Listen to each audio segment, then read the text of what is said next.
Hello everyone, welcome to all of you in exam Guru. दोस्तों, IDBI assistant manager का interview 27 या फिर 28 नवंबर 2023 से स्टार्ट हो रहा है। तो गाइज, इस वीडियो में मैं आपको पिछले सालों में पूछे गए असिस्टेंट मैनेजर के इंटरव्यू का एक्सपीरियंस शेयर करने वाला हूं।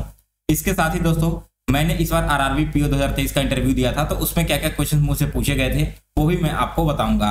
इसके अलावा आप सभी लोग सीवी का पीडीएफ कहां से डाउनलोड होगा इसके लिए परेशान हो, और बहुत सारे ऐसे कैंडिडेट हैं जिन्होंने अभी तक अपना एप्लीकेशन का प्रिंट आउट नहीं निकाला था, जो कि इंटरव्यू के टाइम में मैंडेटरी है। तो आप सभी लोगों को एप्लीकेशन प्रिंट आउट डाउनलोड करने का ऑप्शन कब से इनेबल किया जाएगा वो सारी चीजें बताऊंगा।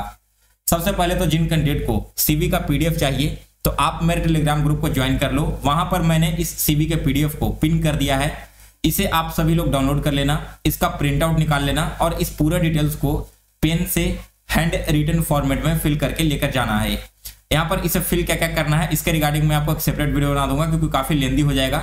जो भी इंपॉर्टेंट डिटेल्स यहाँ पर मांगी गई है वो सारी चीजें आप बिल्कुल केयरफुली फिल करना, क्योंकि इन्हीं सारी डिटेल्स के आधार पर आपसे इंटरव्यू में क्वेश्चन पूछे जाएंगी। तो पहला चीज आपका क्लियर हो गया। फिर इसके बाद बात करते हैं कि एप्लीकेशन प्रिंट आउट का ऑप्शन देगा या फिर नहीं देगा।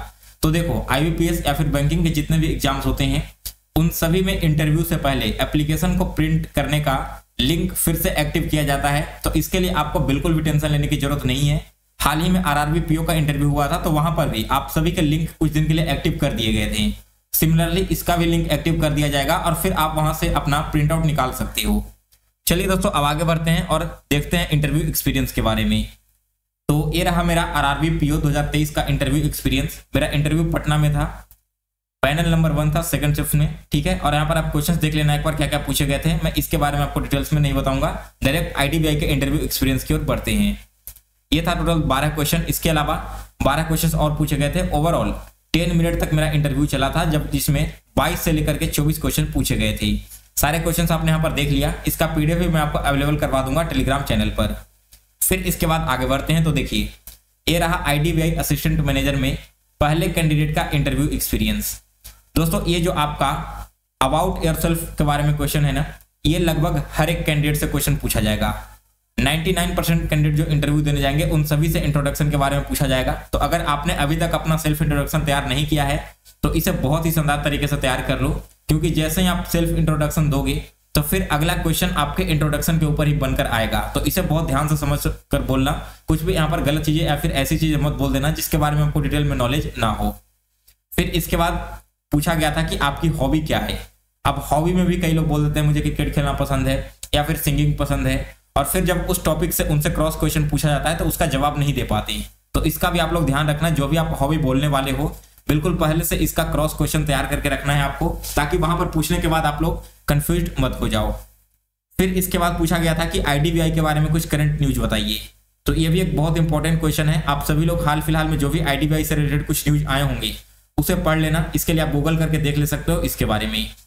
फिर इसके बाद देखिए, मैक्सिमम कैंडिडेट या तो इंजीनियरिंग बैकग्राउंड के होते हैं या फिर कॉमर्स बैकग्राउंड की।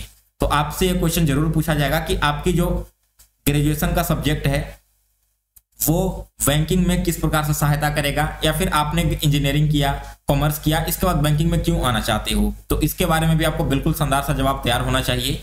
फिर इसके बाद पूछा गया था दोस्तों कि आईडीबीआई के टोटल कितने ब्रांचेज हैं इंडिया में, और क्या इसका कोई फॉरेन ब्रांच है, अगर है तो किस देश में है उसका नाम बताइए। इसके बाद अगला क्वेश्चन पूछा गया था दोस्तों कि पैन कार्ड में जो 5th लेटर होता है ना, वो क्या डिफाइन करता है। पैन कार्ड में आपने देखा होगा GVT PK इस प्रकार से करके नंबर दिए हुए रहते हैं। तो ये जो 5th लेटर आपका है ये आपके सरनेम का पहला कैरेक्टर डिनोट करता है। इसी के बारे में क्वेश्चन पूछा गया था। फिर इसके बाद पूछा गया था कि आपका जो अकाउंट है वो किस बैंक में है। आप देखोगे तो बिल्कुल सिमिलर क्वेश्चन मुझसे भी पूछा गया था। देखिए, अकाउंट किस बैंक में है, हाल ही में जब आरआरबी पीओ का इंटरव्यू हुआ था तो, और वैसा ही क्वेश्चन यहाँ पर आईडीबीआई में भी पूछा गया है।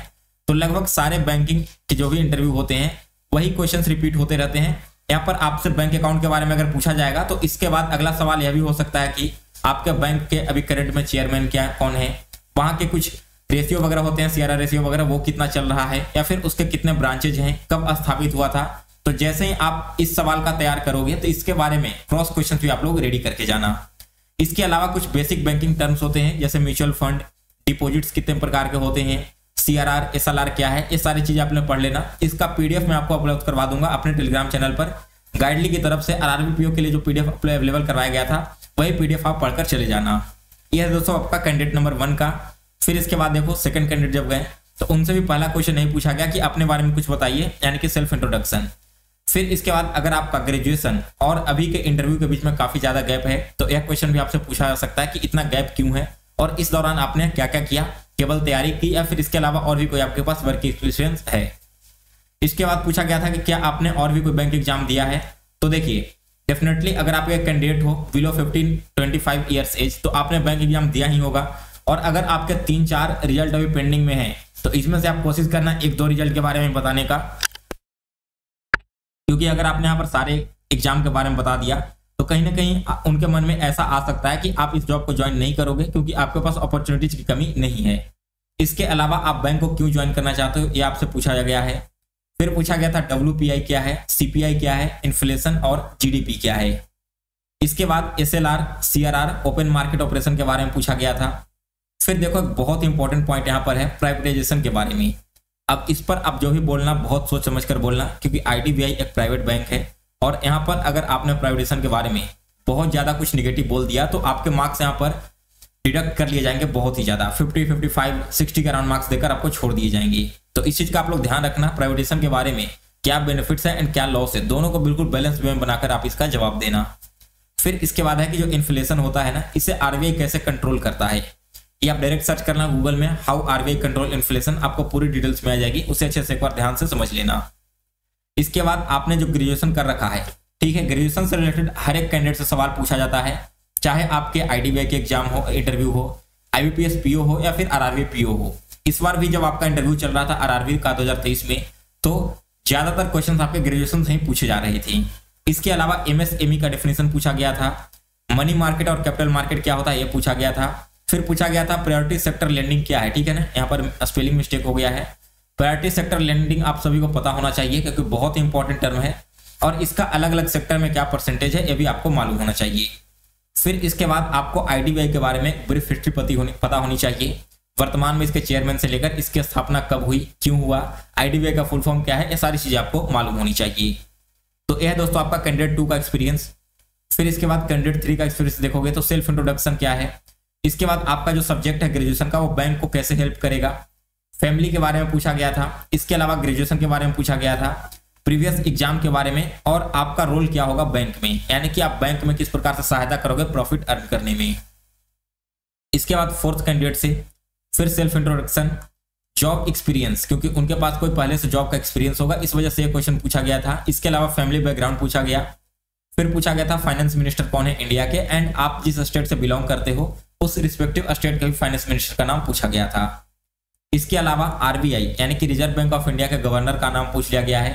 आप एक बार RBI के बारे में भी थोड़ा ब्रीफ हिस्ट्री देख लेना, इसकी स्थापना कब हुई थी, इसके पहले गवर्नर वगैरह कौन थे और वर्तमान में गवर्नर कौन है। इसके अलावा फिर से प्रायोरिटी सेक्टर लेंडिंग और इसका परसेंटेज पूछा गया था डिफरेंट सेक्टर में। इसके अलावा रसिया और यूक्रेन का जो वार चल रहा था वो किस प्रकार से इंडिया को अफेक्ट कर रहा है। अब हाल फिलहाल में देखो अभी फिर से वॉर चल रहा है ना, तो इसके बारे में भी आपको मालूम होना चाहिए क्योंकि हो सकता है कि आपसे इंटरव्यू में वाला क्वेश्चन पूछ लिया जाए। इसके अलावा micro, small and medium enterprises का डिफरेंस पूछा गया था रेवेन्यू के टर्म में, और जिन कैंडिडेट का ये एक्सपीरियंस है वे मैकेनिकल इंजीनियर थे तो उनसे पूछा गया था कि मैकेनिकल इंजीनियरिंग किस प्रकार से IDBI बैंक को हेल्प करेगी। इसके अलावा लास्ट क्वेश्चन था कि आप इंडिया में कहीं पर भी पोस्ट कर दिए जाओगे तो क्या आप वर्क करने के लिए विल हो या फिर नहीं। यह है दोस्तों आपका कैंडिडेट 4 का एक्सपीरियंस। इसके बाद कैंडिडेट 5 से सेल्फ इंट्रोडक्शन और फैमिली के बारे में पूछा गया। इसके अलावा आप बैंकिंग के बारे में क्या जानते हैं, तो उन्होंने जो भी जवाब दिया उसमें से उनका एक टर्म था कैपिटल मार्केट, और अगला क्रॉस क्वेश्चन वही पूछ लिया गया कैपिटल मार्केट क्या होता है और इसके टाइप्स क्या होते हैं। तो जब भी आप कुछ भी बोलो वैसे टर्म्स ही यूज किया करो जिसके बारे में आपको कुछ पता हो, अदरवाइज वे लोग वैसे पॉइंट को बहुत जल्दी कैचअप करते हैं और फिर अगला क्रॉस क्वेश्चन उसी से पूछ डालते हैं। इसके अलावा NPA दैट मीन्स कि नॉन परफॉर्मिंग एसेट्स क्या होता है, कितने इसके प्रकार होते हैं, इसके बारे में पूछा गया था और ग्रेजुएशन सब्जेक्ट से रिलेटेड क्वेश्चन पूछे गए थे। इसके बाद कैंडिडेट नंबर 6 हैं तो इनके बारे में भी आपका self introduction plus date of birth. अब हो सकता है कि आपका डेट ऑफ बर्थ जिस डेट में है उस डेट को कुछ ना कुछ खास चीज हुई होगी, तो ये आपको मालूम होना चाहिए बिल्कुल अच्छे से, क्योंकि ऐसे क्वेश्चन हमेशा से इंटरव्यू में पूछे जाते हैं आपकी प्रेजेंस ऑफ माइंड को चेक करने के लिए। इसके अलावा आपके फादर्स के ऑक्यूपेशन के बारे में काफी पूछा गया था क्वेश्चन, अगर फार्मर्स वगैरह हैं तो लोन टाइप से पूछा जा सकता है, या फिर लैंड कितने प्रकार के होते हैं ये पूछा जा सकता है, क्योंकि ऐसे क्वेश्चन मुझसे इंटरव्यू में RRB के पूछे गए थे। इसके बाद आपके ग्रेजुएशन से रिलेटेड क्वेश्चन पूछा गया था और ये बैंकिंग को कैसे हेल्प करेगा। इसके अलावा आपके पास अगर कोई वर्क एक्सपीरियंस है जिसे आपने मेंशन कर रखा है सीवी में तो वो पूछा जाएगा। फिर देखिए स्ट्रेंथ और वीकनेस, ये वाला क्वेश्चन भी मुझसे पूछा गया था आरआरबी के इंटरव्यू में। अब यहाँ पर जब भी आप अपना स्ट्रेंथ बताओगे एक दो वीकनेस बताओगे तो उसका एग्जाम्पल भी आप पहले से तैयार करके जाना। वैसे तो इतना डीपली क्वेश्चन पूछेंगे नहीं, लेकिन अगर वहां पर पूछ दिया तो फिर आप बता नहीं पाओगे, ठीक है ना। इसलिए जो भी स्ट्रेंथ या फिर जो भी वीकनेस आप सोच कर जा रहे हो तो उसका एक दो एग्जाम्पल तैयार कर लेना, किस प्रकार से आपके अंदर वो स्ट्रेंथ है जिसे आप शो करते हो एग्जाम्पल के थ्रू में। इसके अलावा आपको बेसिक बैंकिंग डेफिनेशन पता होने चाहिए, जैसे कि चेक क्या होते हैं, डिपॉजिट्स क्या होते हैं, कितने तरह के होते हैं, लोन के बारे में पता होना चाहिए। इसके अलावा आपके जो नए नए स्कीम्स आए हैं, ठीक है ना, गवर्नमेंट के स्कीम्स होते हैं जैसे कि प्रधानमंत्री फसल बीमा योजना वगैरह, ये सारी चीजें आपको मालूम होनी चाहिए। तो ये था दोस्तों टोटल 6 कैंडिडेट का इंटरव्यू एक्सपीरियंस। इसका पीडीएफ आप IDBI जैम 2023 इंटरव्यू का जो मैंने ग्रुप बनाया है वहां से डाउनलोड कर लेना और डायरेक्ट इसे पढ़ सकते हो। इसके अलावा और भी जो मुझे कंटेंट मिलेंगे इंटरव्यू के लिए रिगार्डिंग, वो सारी चीजें मैं आपको उसी टेलीग्राम ग्रुप में शेयर कर दूंगा। सो गाइज फिलहाल इस वीडियो में इतना ही। अगर आपको वीडियो पसंद आया हो तो इसे लाइक करें और शेयर करें, और जो नए कैंडिडेट अभी इस वीडियो को देख रहे हैं आप सभी लोग एग्जाम गुरु चैनल को सब्सक्राइब कर इसके बेल नोटिफिकेशन को ऑन कर लें, ताकि फ्यूचर में भी IBPS एग्जाम से रिलेटेड सारी इन्फॉर्मेशन आपको सबसे पहले एंड ऑथेंटिक वे में दी जा सके।